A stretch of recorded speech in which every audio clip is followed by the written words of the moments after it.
तर आता बघू पुढचा प्रश्न. हा प्रश्न काय म्हणतो, की एका कुटुंबामधील मासिक वेतन 40,000 आहे असेल, तर कुटुंबातील घर भाडे, किराणा माल आणि प्रवासाचा एकूण किती खर्च केला, तर वर्तुळाचे अवलोकन कडून काढा. तर हा प्रश्न संयुक्त पूर्वपरीक्षा गट ब 2024 मधला आलेला प्रश्न आहे. याच्यामध्ये आपल्याला घरभाडे, किराणा आणि प्रवास हे काढायचं आहे. किती प्र प्रपोर्शन आहे त्यांचं तो. तर वर्तुळातील एकूण कोन 360 असतो. हा 360 चा कोन आहे. मिळून खर्चावर एकूण कोन, घरमाडे, किराणा आणि प्रवास यांची तिघांची बेरीज केली तर 270 येते. खर्चाचा भाग शोधा. आता भाग शोधू आपण. वर्तुळातील खर्चाचा टक्का 270/360 कारण 360 आपण म्हटलं एकूण टोटल असते आणि 270 यांची बेरीज झालेली आहे.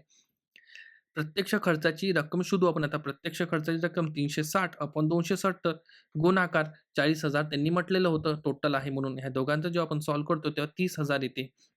हा शून्य कॅन्सल होतो. 9 चोक 36 आणि 9 त्रिक 27. हा 4 आणि हा 4 कॅन्सल होतो. उरतो 3 आणि इथं 4 शून्य जे आपलं उत्तर बरोबर आले आहे 30,000. याचं उत्तर आहे 30,000. हा प्रश्न इथं फास्टमध्ये एक्सप्लेन केलेला आहे. तर इथं तुम्हाला व्हिडिओची लिंक दिसत असेल, तिथं सविस्तरमध्ये एक्सप्लेन केलेला आहे. तुम्ही इथं क्लिक करून पाहू शकता. व्हिडिओ आवडला असेल लाईक करा, मित्रांमध्ये शेअर करा, चॅनलला सबस्क्राईब करा, सोबतच बेल आयकॉन दाबा. धन्यवाद.